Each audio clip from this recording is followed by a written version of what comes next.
করিম সাল্লাল্লাহু আলাইহি ওয়াসাল্লাম বলেছেন, ওয়াল্লাহি লা ইউমিন, আল্লাহর কসম করে বলছি ওই ব্যক্তি ঈমানদার নয়। ওয়াল্লাহি লা ইউমিন, আল্লাহর কসম করে বলছি ওই ব্যক্তি ঈমানদার নয়। ওয়াল্লাহি লা ইউমিন, আমি কসম করে বলছি আল্লাহর ওই ব্যক্তি ঈমানদার নয়। কয়বার বলছেন? তিনবার। আল্লাহ নবী তিনবার কসম কেটে বললেন ওই ব্যক্তি ঈমানদার নয়। কিলা ইয়া রাসূলুল্লাহ, মান, এই ব্যক্তি বলল, হে আল্লাহর রাসূল, ওই ব্যক্তি কে যার ঈমান নাই? ক্বালা, আল্লাহ নবী বললেন, আল্লাযী লা ইয়ামানু জারুহু ওয়াফিকুহু, যার অনিষ্ট থেকে তার প্রতিবেশী নিরাপদ নয়। যার অনিষ্ট থেকে তার প্রতিবেশী নিরাপদ নয়, তার ঈমান নাই, এই কথাই বললেন। তার মানে হলো প্রতিবেশীর সাথে সুন্দর আচরণ, ভালো ব্যবহার, তার হক আদায় করা, এটা ঈমানের লক্ষণ। এখন আপনি আমি সৌভাগ্যশীল কিনা এটা জানা যাবে তিনটা জিনিস যদি আপনার আমার অধিকারে থাকে। আপনার আমার সৌভাগ্য, আপনি আমি একজন পারফেক্ট ব্যক্তি এবং সৌভাগ্যশীল ব্যক্তি, তিনটা জিনিস যদি আপনার আমার অধিকারে থাকে, তাহলে বুঝবো আপনি আমি একজন সৌভাগ্যশীল ব্যক্তি।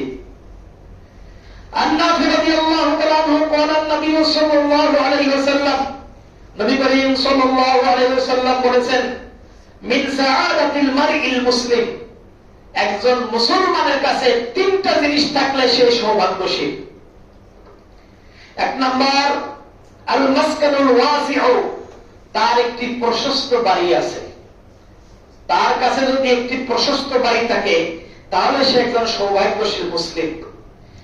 বাড়ির ডানে বামে সামনে রাস্তাগুলো প্রশস্ত, পিছনে জায়গা আছে, ডানে জায়গা আছে, বামে জায়গা আছে, মেইন রাস্তা থেকে আসার খুব সুন্দর ব্যবস্থা আছে, সেক্ষেত্রে একজন সৌভাগ্যশীল ব্যক্তি। এটা যদি তার থাকে, করতেই হবে মারপিট করে, বিষয়টা এমন নয় যে এটা যদি কোনো ব্যক্তির থাকে তাহলে সে সৌভাগ্যশীল। কারণ হলো এই যে আমাদের রাস্তাঘাটগুলো সংকীর্ণ, অল্প জায়গা, যখন এই বাড়িতে এরকম আগুন লেগে যায়, অ্যাপার্টমেন্টে আগুন লেগে যায়, অনেক সময় ভালো ফায়ার সার্ভিস কিন্তু ওই বাড়িতে আসতে পারে না, যার কারণে অনেক দেরি হয়, লেট হয়, আগুনে পুড়ে সব শেষ হয়ে যায়, তার আগে ফায়ার সার্ভিস আসতে পারে না। কারণ রাস্তাগুলো সংকীর্ণ, পর্যাপ্ত জায়গা রেখে সে বাড়িটা করে নাই।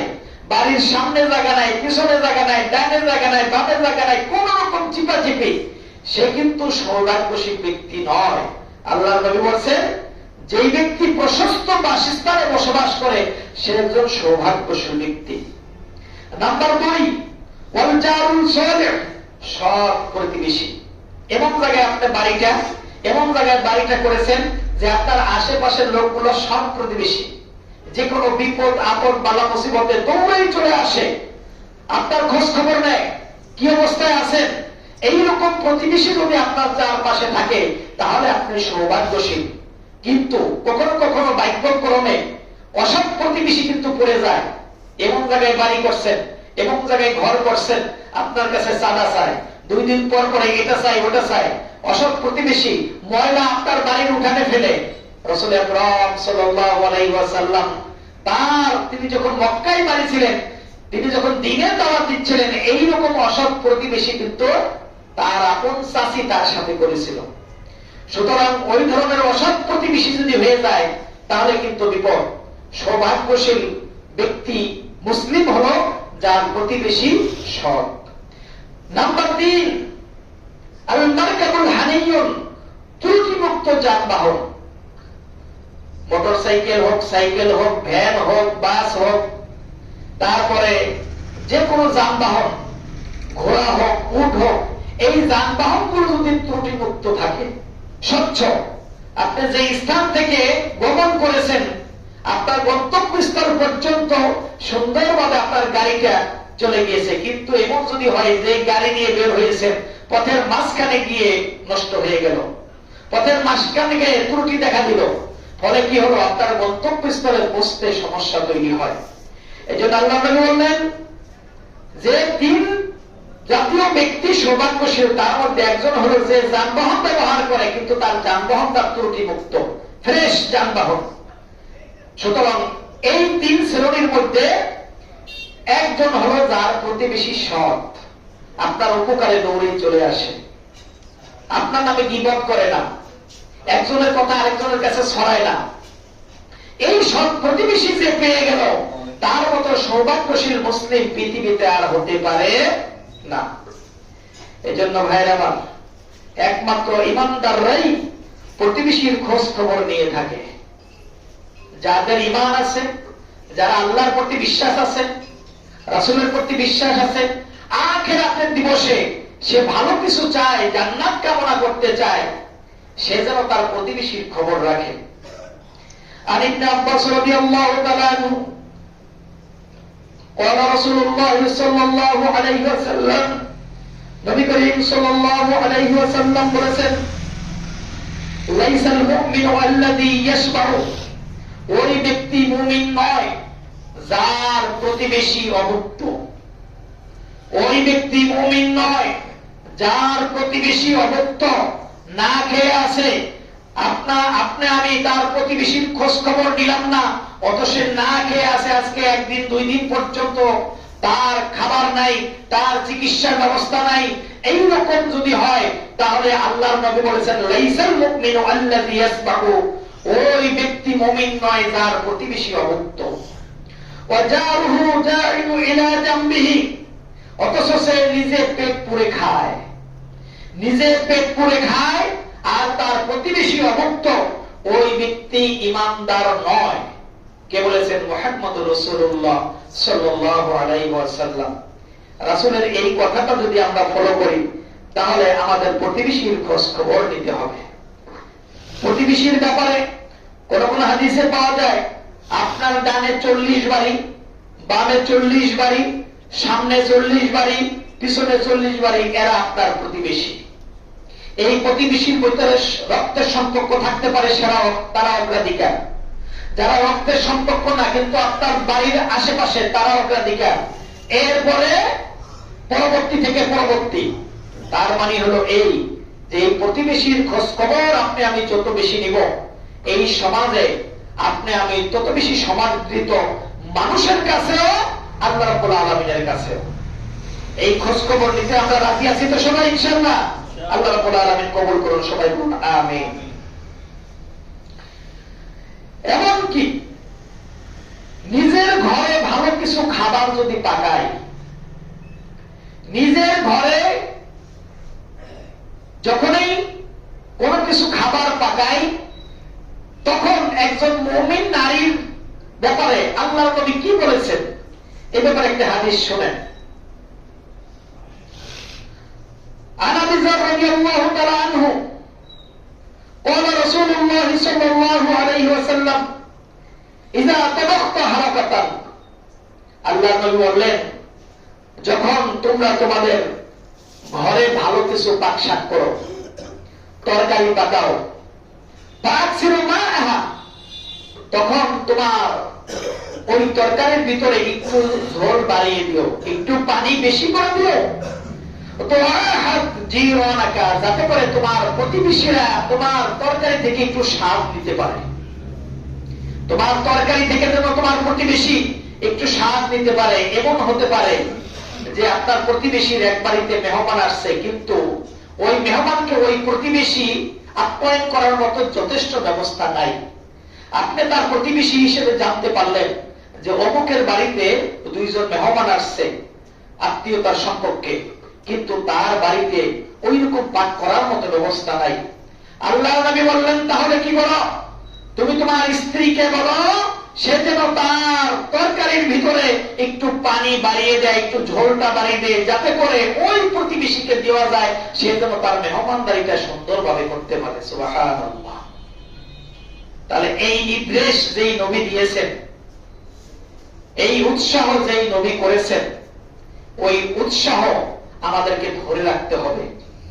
তাহলে কি হবে, আজকে যদি আপনি আমি এই প্রতিবেশীর প্রতি আচরণ করি, যে কোনো বিপদ আপদ বালা মুসিবতে ওই প্রতিবেশী আপনার কাছে দৌড়িয়ে চলে আসবে। সে হিংসা করবে না, শুধু ভালোবাসা থাকবে এবং মিলেমিশে থাকার একটা ব্যবস্থা তৈরি হয়ে যাবে। রাসূলুল্লাহ সাল্লাল্লাহু আলাইহি ওয়াসাল্লাম আর বলেন, ইয়া নিসা আল মুসলিমাত, হে মুমিন নারীগণ। আল্লাহর রাসূল এখানে মুমিন নারীদেরকে স্পেশাল ভাবে বলছেন। যদি আজকে আমাদের এই মসজিদে ওই মহিলারা থাকতো, মুমিন নারীরা থাকতো, মুসলিম নারীরা থাকতো, তাহলে আজকের আমার এই বক্তব্যগুলো যদি তারা শুনতো, তাহলে তাদের জন্য কতই উপকার হতো। কারণ হলো এই যে প্রতিবেশীর সাথে সম্পর্ক কেমন হওয়া উচিত। কারণ মহিলারা, আমাদের মা বোনেরা, আমাদের স্ত্রীরা, তারাই তো বেশিক্ষণ বাসায় থাকে, 24 ঘন্টা তারাই বাড়িতে থাকে। আমরা যারা পুরুষ আছি, বিভিন্ন ব্যবসা বাণিজ্য চাকরি বাকরির কারণে আমরা বাড়িতে তত থাকতে পারি না। সুতরাং প্রতিবেশীর হকের ব্যাপারে মহিলারা অগ্রগণ্য বেশি। তারা কিভাবে তাদের প্রতিবেশী, তাদের জাত আছে, তাদের প্রতিবেশী আছে, তাদের সাথে কি আচরণ করবে, এই আচরণগুলো যদি আজকে মসজিদ থেকে তারা যদি শুনতে পেত, তাহলে কতই না তারা উপকৃত হতো। রাসূলুল্লাহ সাল্লাল্লাহু আলাইহি ওয়াসাল্লাম মহিলাদেরকে স্পেশাল ভাবে বললেন, ইয়া নিসা আল মুসলিমাত, হে মুসলিম রমণীগণ শোনো, লা তাহকিরান্না জারাহু লিজারতিহা, যে তোমরা তোমাদের প্রতিবেশীকে সামান্য কিছু, তুচ্ছ কিছু দিতে তোমরা বারণ হবে না। অর্থাৎ তোমার ঘরে সামান্য একটা জিনিস আছে, এই জিনিসটাও তোমার প্রতিবেশীকে দিতে তুমি নীরব থাকবে না, তুমি তুচ্ছ জ্ঞান মনে করবে না, লজ্জিত হবে না। ওলাও ফিরশিনা শাতিন, এবং কি সেটা যদি একটা ছাগলের পায়ের খুরাও হয়। ছাগলের পায়ের খুরা এটা খুবই সামান্য। আমরা সাধারণত ছাগলের পায়ে লাস্টের খুরাটা কি করি, আমরা অনেকে ফেলে দিই, অনেকে আবার নেহারি বানায় ইত্যাদি করে। কিন্তু এই সামান্য খুরাটাও যদি হয় তোমার প্রতিবেশীকে দিতে, তুমি লজ্জাবোধ করো না। কে বলেছেন? মুহাম্মদুর রাসূলুল্লাহ সাল্লাল্লাহু আলাইহি ওয়াসাল্লাম। একবার এক ভিক্ষুক মহিলা তার ছোট্ট একটা বাচ্চাকে নিয়ে আয়েশা রাদিয়াল্লাহু তাআলা আনহার ঘরের সামনে দিয়ে যাচ্ছিলেন। তিনি বললেন, আছেন তো কোনো মা আমার এই বাচ্চাটাকে খাবার দেওয়ার জন্য, আমাকে একটু খাবার দেওয়ার জন্য?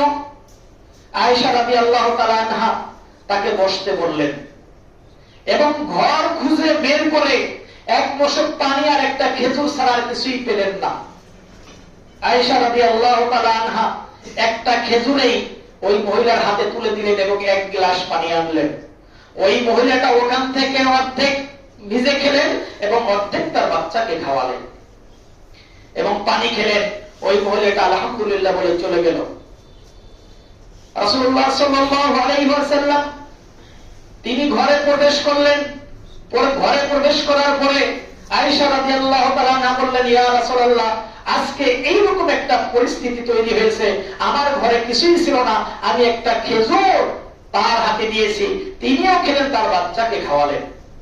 রাসূলুল্লাহ সাল্লাল্লাহু আলাইহি ওয়াসাল্লাম বললেন, আয়েশা, তুমি তোমার ঘরটাকে, অর্থাৎ জান্নাতের ভিতর তোমার ঘরটাকে আজকে তুমি নিশ্চিত করে নিলে। সুবহানাল্লাহ। এই যে সামান্য একটা খেজুর, এই খেজুরটা তিনি না দিলে তো পারতেন, একটাই মাত্র খেজুর আছে এবং একটা খেজুরই তাকে দিয়ে দিলেন। আল্লাহ নবী বললেন, আয়েশা, তুমি জান্নাতের ভিতর তোমার ঘরটাকে নিশ্চিত করে ফেললে। এই সামান্য একটা খেজুরের কারণে যদি আয়েশা রাদিয়াল্লাহু তাআলা আনহার ব্যাপারে আল্লাহর রাসূল এটা বলেন, তাহলে আপনার আমার ঘরে অনেক সময় কত খাবার থাকে, ফ্রিজের ভিতর কত খাবার থাকে। আপনাকে আমাকে লক্ষ্য করতে হবে আপনার আমার প্রতিবেশী, তার কোনো কিছু প্রয়োজন আছে কিনা, তার বাড়িতে কোনো মেহমান আসে কিনা, আপনার বাড়ি থেকে কিছু খাবার তাকে দিয়ে দেন। এমনকি এই যে শীতকালে পিঠা, এর পিঠার কিছু অংশ আপনার আগে নিকট আত্মীয় থেকেই আগে শুরু করেন। নিকট ভাই, মহিলাদের জাল আছে, তাদের ভাবি আছে, আত্মীয় স্বজন আছে, এদের থেকে সামান্য হোক, অল্প হোক, আপনি তার বাড়িতে পৌঁছাইবেন এবং তারাও যেন আবার আপনার বাড়িতে পৌঁছে দেন। এই যে হৃদ্রতা, এই যে ভালোবাসা, এই ভালোবাসাটা ধরে রাখাটাই হলো ইসলামের মৌলিক সৌন্দর্য। এই ইসলামের সৌন্দর্য নষ্ট হতে দেওয়া যাবে না। সেটা সামান্য জিনিস হোক, একটা খেজুর দিয়ে হোক। সুতরাং এই যদি হয় ইসলামের নমুনা, এই ইসলামের নমুনা শুরু করতে হবে আমাদের দিয়ে। আমরা বলি যে আমরা কোরআন এবং সহিহ হাদিসের আলোকে জীবন গড়ি, এই কথা বলি, কিন্তু বাস্তবিক জীবনে যদি আমরা এর বাস্তবায়ন না ঘটাই, এর প্রতিফলন যদি আমরা না ঘটাই, তাহলে কিন্তু কোরআন এবং সহিহ হাদিসের উপর আমল করা হবে না। আল্লাহ রাব্বুল আলামিন আমাদের সেই তৌফিক দান করুন। সবাই বলুন আমিন। সমাজে একজন ভালো মানুষ হওয়ার জন্য প্রতিবেশীর ভালো দৃষ্টিভঙ্গি আপনার হওয়া চাই। অর্থাৎ আপনার প্রতিবেশী আপনার ব্যাপারে কি মন্তব্য করে, কি ধারণা পোষণ করে, এই ব্যাপারে আব্দুল্লাহ ইবনে মাসউদ রাদিয়াল্লাহু তাআলা আনহু থেকে বর্ণিত একটি হাদিস আছে। রাসূলুল্লাহ সাল্লাল্লাহু আলাইহি ওয়াসাল্লাম রাজুলুন নবী সাল্লাল্লাহু আলাইহি সাল্লাম তিনি বলেন যে এক ব্যক্তি রাসূলুল্লাহ সাল্লাল্লাহু আলাইহি সাল্লামকে প্রশ্ন করলো, ইয়া রাসূলুল্লাহ, হে আল্লাহর রাসূল, কাইফা লি আন আ'লামা আহসানতু ওয়া ইযা আসাতু, আমি কিভাবে বুঝবো যে আমি একজন ভালো মানুষ না মন্দ মানুষ? একজন লোক সাহাবী প্রশ্ন করলো কাকে? রাসূলকে। হে আল্লাহর নবী, আপনি বলুন যে আমি যে একজন ভালো মানুষ না আমি একজন মন্দ মানুষ, এটা আমি কিভাবে বুঝবো? ফাকাল নবী সাল্লাল্লাহু আলাইহি সাল্লাম, নবী করিম সাল্লাল্লাহু আলাইহি সাল্লাম বলেন, ইযা সামি'তা জিরানাকা ইয়াকুলুনা ক্বাদ আহসানতা ফাকাদ আহসানতা। সুবহানাল্লাহ। যে যখন তুমি শুনবে যে তোমার প্রতিবেশী তোমাকে ভালো বলে, তাহলে তুমি ভালো, তাহলে কি তুমি ভালো।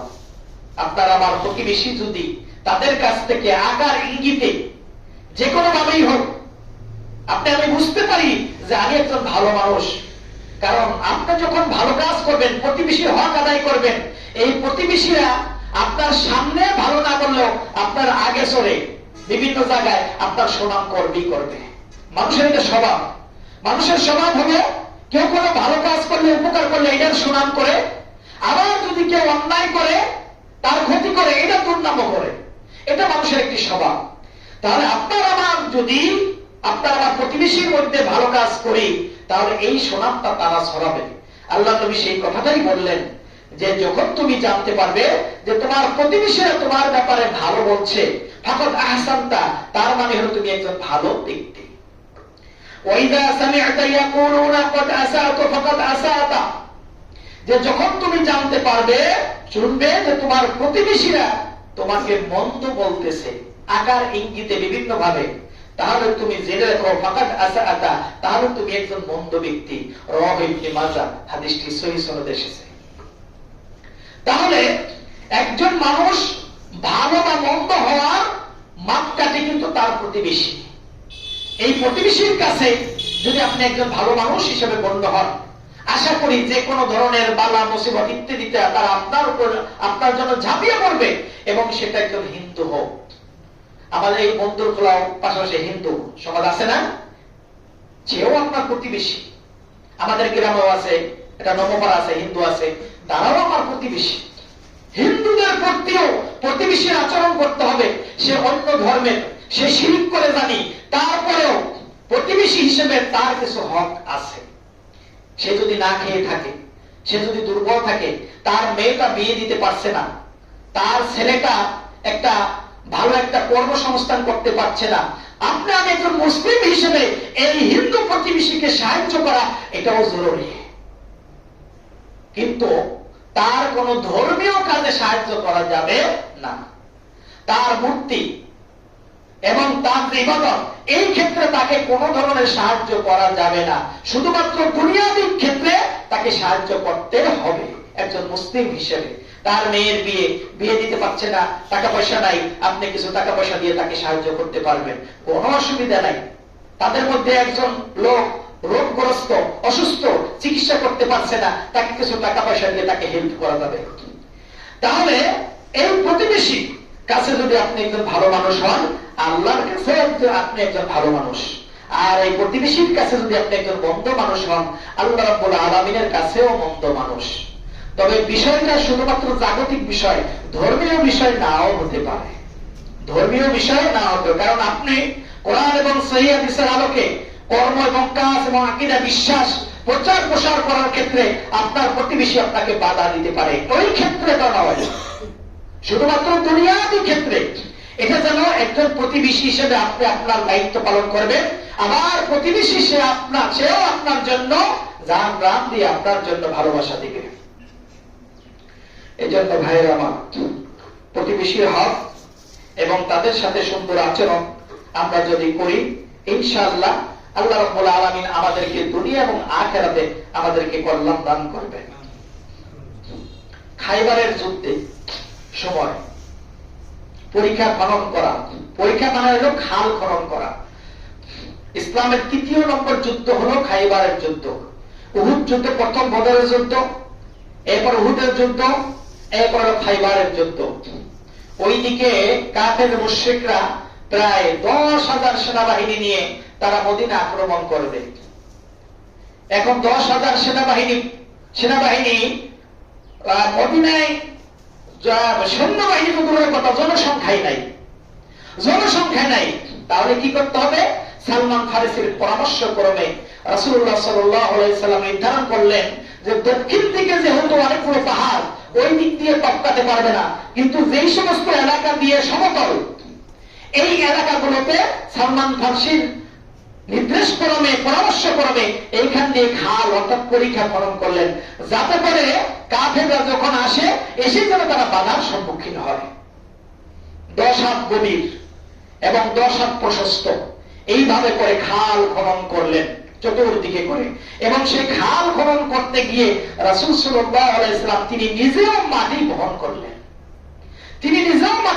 করলেন এবং মাটি এত টানতেছেন যে আল্লাহ রসুলের যে গায়ের যে পশম ছিল, বুকে যে পশম ছিল, এই পশমগুলো মাটিতে ঢেকে গিয়েছিল। আবু হুরায়রা রাদিয়াল্লাহু তাআলা আনহু সেই কথাই বলেন, তার পশম ঢেকে গিয়েছিল। সাহাবারা বারবার আরজ করলো, ইয়া রাসূলুল্লাহ, আপনি রেস্ট নেন, আপনি একটু বিশ্রাম নেন, আমরাই তো আছি। রাসূলুল্লাহ সাল্লাল্লাহু আলাইহি সাল্লাম বললেন, আমি নবী, তাই বলে কি আমি কাজ করব না? আমি কি কাজ করব না? আল্লাহ রসুল নিজেও কাজ করলেন তাদের সাথে। এই পরীক্ষা খনন করলেন প্রায় 3 দিন পর্যন্ত। এবং এই 3 দিনের মাঝখানে এমন একটা সময় এসেছে যে পরীক্ষা খনন লাস্টের দিকে করতেই হবে, সময় অল্প, ওরা চলে আসতেছে। ঠিক এই সময় রাসূল সাল্লাল্লাহু আলাইহি সাল্লাম 4 ওয়াক্ত নামাজ তার একেবারে বাতিল হয়ে গেছে, নামাজ পড়তেই পারেন নাই, সেই অবস্থায় পেটে ক্ষুধার্ত, পেটে অনেকেই পাথর বাঁধছে, কেউ এমন ভাবে পাথর বাঁধছে, তার ক্ষুধার যন্ত্রণায় আল্লাহ রসুলের কাছে এসে বলল, ইয়া রাসূলুল্লাহ, প্রচন্ড ক্ষুধা। তিনি তার জামাটা উল্টিয়ে দেখালেন যে আমার পেটে পাথর বেঁধেছে, ইয়া রাসূলুল্লাহ, ক্ষুধা। রাসূল সাল্লাল্লাহু আলাইহি সাল্লাম তার আস্তিনটা উঁচু করে দেখালেন যে তোমার পেটে একটা পাথর, দেখো আমার পেটে 2টা পাথর, আমিও ক্ষুধায়। একজন সাহাবী তার স্ত্রী তাকে বলল যে আপনি যান, আমি কিছু ওই যে বরকির খোড়া বা ছাগলের কিছু অংশ ছিল সেটা দিয়ে আমি একটু ঝোল পাকিয়েছি এবং কিছু রুটি বানিয়েছি, আপনি শুধুমাত্র আল্লাহ রসুলকে, আবু বকর এবং ওমরকে আপনি খাবারের জন্য দাওয়াত দেন। আল্লাহ রসুল তো কাজ করতেছেন, প্রায় 500 সাহাবী সেখানে কাজ করতেছে। অনেকেই বাসা থেকে কিছু খাবার নিয়ে আসে, তার মধ্যে কেউ থাকে, কেউ তো একেবারেই অনাহারে। উনি বললেন, ইয়া রাসূলুল্লাহ, আমার স্ত্রী একটু ঝোল করে কিছু পাকিয়েছে আর রুটি বানিয়েছে, শুধুমাত্র আপনাকে, আবু বকর এবং ওমরকে, আপনারা এই 3 জনকে আমার স্ত্রী বলেছে। রাসূলুল্লাহ সাল্লাল্লাহু আলাইহি সাল্লাম কাজ শেষ করে আলীকে বললেন, হে আলী, তুমি সবাইকে খবর দাও, তারা যেন অমুক সাহাবীর বাসায়, একজন আনসারী সাহাবী, তার বাসায় যায় এবং সেখানে দাওয়াত গ্রহণ করে। আলী রাদিয়াল্লাহু তাআলা আনহু সেই পরীক্ষা খনন কাজে প্রায় 300 জন সাহাবী ছিল, সকলকে দাওয়াত দিলেন এবং তার বাসায় উপস্থিত হইলেন। তার বাসায় উপস্থিত হওয়ার পর ওই সাহাবী তো তজ্জাব হয়ে গেল, আজীব হয়ে গেল। আমি দাওয়াত দিলাম 3 জনকে, এখন তো পুরো টিম সহ চলে আসছে, হায় হায়, আমি কি দিব তাদের সামনে, আমি তো লজ্জিত হয়ে যাব। উনি বাড়িতে চলে গেলেন, ঘরের ভিতরে বললেন, স্ত্রীকে বললেন যে দেখো ঘটনাটা তো এই যে আমি তো 3 জনকে দাওয়াত দিয়েছি, সে তো পুরো 300 চলে আসছে, কি করা যায়? এইরকম যখন তার চোখে মুখে হতাশা, ঠিক এই সময় রাসূল সাল্লাল্লাহু আলাইহি সাল্লাম ওই সাহাবীকে ডাকলেন যে তোমার চোখে মুখে হতাশা দেখে আমি বুঝতে পারছি তোমার টেনশন করার কারণ নাই। তুমি শুধুমাত্র একটি কথা তোমার স্ত্রীকে বলো যে সে যেন তার ওই তরকারির পাতিলটার যেন ঢাকনাটা না খুলে, ঢাকনা না খুলে ঢাকনা অবস্থায় যেন ওগুলো নিয়ে আসে, যেই খাবার আছে ওটা যেন ঢেকে নিয়ে আসে। ওই সাহাবী ঢেকে খাবার নিয়ে আসলো। আলী রাদিয়াল্লাহু তাআলা আনহুকে বললেন, আলী রাদিয়াল্লাহু, আলী তুমি বিসমিল্লাহ বলে খাবার পরিবেশন করো। প্রত্যেকের হাতে ঢাকনা কিন্তু খুলছে না, ঢাকনা একটু করে একটা নিচ্ছে আর ওই রুটির ভিতরে তরকারি দিয়ে একজন একজনকে করে দিচ্ছে। দিচ্ছে তো দিচ্ছে, দিচ্ছে তো দিচ্ছে, কারো যদি একাধিক প্রয়োজন হয় তাকেও দিচ্ছে। এইভাবে সকল দিচ্ছেই 300 সাহাবী ওই পরিমাণ ঝোল তরকারি খেলো, রুটি খেলো, পেট ভরে গেল। ওই পাতিলের ভিতরে যেই পরিমাণ সাহাবীর স্ত্রী পাকাইছে ওই পরিমাণ তরকারি এবং রুটি রয়েই গেল। সুবহানাল্লাহ। তাহলে মানুষকে খাওয়ালে, প্রতিবেশীকে খাওয়ালে, একজন মানুষকে যদি দাওয়াত করে, তাহলে এই বরকত দেওয়ার মালিককে বলেন আল্লাহ সুবহানাহু ওয়া তাআলা।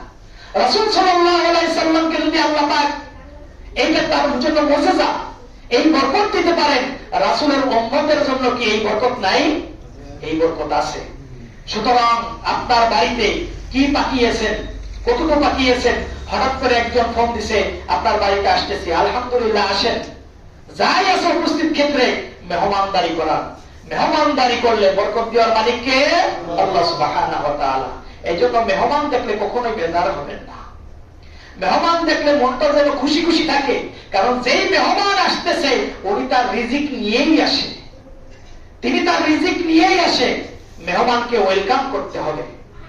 রাস্তা দিয়ে কেউ যাচ্ছে, অনেক আগের পরিচিত একজন, কাউকে চিনেন না, ভালো কথা, দুপুরে যাচ্ছে ঠিক এই সময় আপনি তাকে দাওয়াত দেন, আসেন আমার বাড়িতে আসেন, অনেকদিন আগে আপনার সাথে বন্ধুত্ব ছিল, অনেক আগে দেখা হয়েছিল, কিন্তু মাঝখানে কোনো যোগাযোগ সম্পর্ক ছিল না, আসেন বাড়িতে আসেন, দুপুর হয়ে গেছে, আমার বাড়িতে খেয়ে যান, যা পাকানো আছে তাই খেয়ে যান।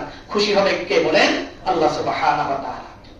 এইভাবে মেহমানদারি করা, প্রতিবেশীর সাথে সুসম্পর্ক বজায় রাখা, এটা ইসলামের একটি গুরুত্বপূর্ণ বিষয়। আল্লাহ রাব্বুল আলামিন উৎসাহ দিয়েছেন, তার নবী উৎসাহিত করেছেন। ইব্রাহিম আলাইহিস সালাতু ওয়াস সালাম, তার একটি সুন্নতি বৈশিষ্ট্য ছিল, তিনি যখনই খাবার খেতেন কোন মেহমান ছাড়া খাবার খেতেন না। এটা ইব্রাহিম আলাইহিস সালামের একটি সুন্নতি বৈশিষ্ট্য। প্রত্যেক ওয়াক্তে তিনি মেহমান নিয়ে কাউকে জোর করে ধরে এনে মেহমানদারি করাতেন। ইব্রাহিম আলাইহিস সালাম হঠাৎ করে 2-3 জন লোক আসলো, তাদেরকে নিয়ে আসছে মেহমানদারি করার জন্য। পবিত্র কোরআনে এই ঘটনাটা আছে। তার স্ত্রী খুব সুন্দর করে একটি খাসি পাঠিয়েছে, এত সুন্দর সুন্দর মেহমান এর আগে কখনোই দেখে না ইব্রাহিম। তাদেরকে খেতে দিল, ইব্রাহিমও বসলো, কিন্তু তারা শুধু নাড়াচাড়া করতেছে, খায় না। তখন বললো যে কি ব্যাপার, আপনার সামনে এই যে সুন্দর পাক করা খাবার আপনারা খাচ্ছেন না কেন? আপনাদের ব্যাপারে আমি ভয় পাচ্ছি। তখন বলল, আসল তথ্য দিল যে আসলে আমরা মানুষ না, আমরা হলাম কি? ফেরেশতা। আমরা হলাম ফেরেশতা। আমরা আসছি একটা সুসংবাদ দেওয়ার জন্য আর একটা দুঃসংবাদ দেওয়ার জন্য। সুসংবাদটা হলো এই যে আপনার স্ত্রীর গর্ভে এমন একজন সন্তান লাভ করবে যার নাম হবে ইসমাইল। তিনি আসতেছে আপনার স্ত্রীর গর্ভে। ইব্রাহিম আলাইহিস সালাম তাজ্জব হয়ে গেল, আমার স্ত্রীর বয়স হলো 80 বছর 90 বছর, আমি বুড়া হয়ে গেছি, চুল দাড়ি সব সাদা হয়ে গেছে, আমার কোনো সন্তান নাই। ছাড়ার ব্যাপারে বলছিলেন, আমার কোনো সন্তান নাই, এই অবস্থায় সন্তান হবে?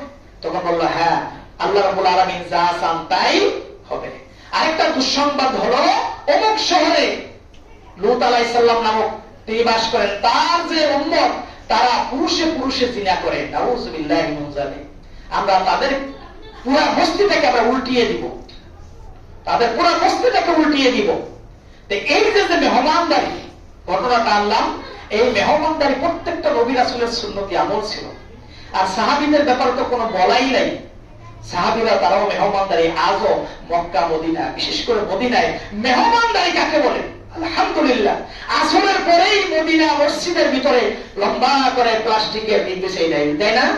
বাস কোথায় থেকে খাবার আসে, কে আনে, কিভাবে খাওয়ায়? আলহামদুলিল্লাহ, আল্লাহ রাব্বুল আলামিন মক্কা এবং মদিনার উপর যেন বরকত ঢেলে নাযিল করে দিয়েছেন। সুবহানাল্লাহ। তারা যেভাবে মানুষদেরকে খাওয়ায়, আল্লাহ রাব্বুল আলামিন তাদেরকে ওইভাবেই দেয়। ঠিক একই ভাবে আপনার আমার প্রতিবেশী, বন্ধু বান্ধব, আত্মীয় স্বজন, তাদের সাথে সুসম্পর্ক বজায় রাখার জন্য তাদেরকে মেহমানদারি করতে হবে।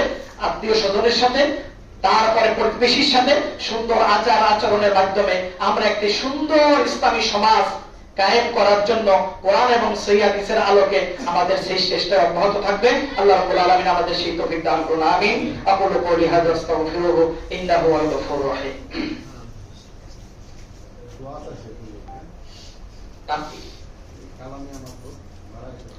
কালামে মাত্র আর কেউ